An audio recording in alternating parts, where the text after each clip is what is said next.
Does New Zealand Defence Force training of Iraqi army troops include giving them the will to fight? The Honourable Jerry Brownlee.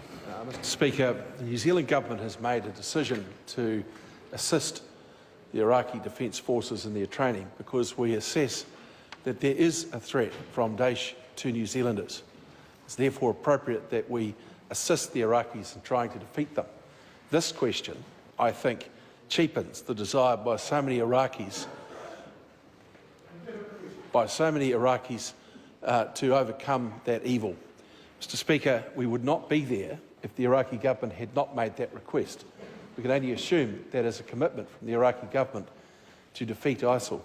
Might I also say that New Zealand Defence Force has a very proud record of training in these sorts of conflicts. It goes right back to Malaya in the 1950s through to Afghanistan most recently. Mr Speaker, these sort of loaded and facetious questions are, I think, very disrespectful of the New Zealand Defence Force. Supplementary question, the Honourable... Point of order, Mr Speaker. Point of order, the Honourable Phil Goff. Would your office have allowed a question as the primary question which you judged to be facetious? Order. I would not have used those words myself, but in the answer that was given, it certainly addressed the question that was asked. If the member wants to take it further with supplementary questions, I invite him to do so. Supplementary question to the Minister of Defence. Does he accept that the lack of will to fight, which the United States Defence Secretary Ash Carter blamed for the failure of the Iraqi army, predominantly results from the abysmal leadership of the Iraqi army and absolutely extensive corruption that undermines the will of the ordinary soldier to fight? And does he accept that neither of those things can be altered by the professional work of the New Zealand Army? Honourable Jerry Brownlee. Well, Mr Speaker, I'm certainly not going to make any comments about the views of the United States Secretary of Defence. I'll be meeting him shortly and I'll have a further discussion with him. The rest of that question was based on Mr Goff's own opinion of Iraqi forces. And I think, while he's entitled to that opinion, I'm not making a comment on it. My view is that the New Zealand Defence Force is very, very capable and professional.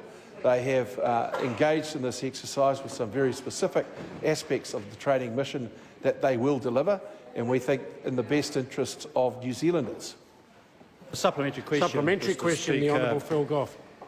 When people like Dr Ron Smith from Waikato University, who was a fervent supporter of deployment to Iraq, now believes that it was a bad idea to go there, what will it take to persuade the government that the benefits of the training that we provide are too little and the risks are too great to pay the price for being in the club?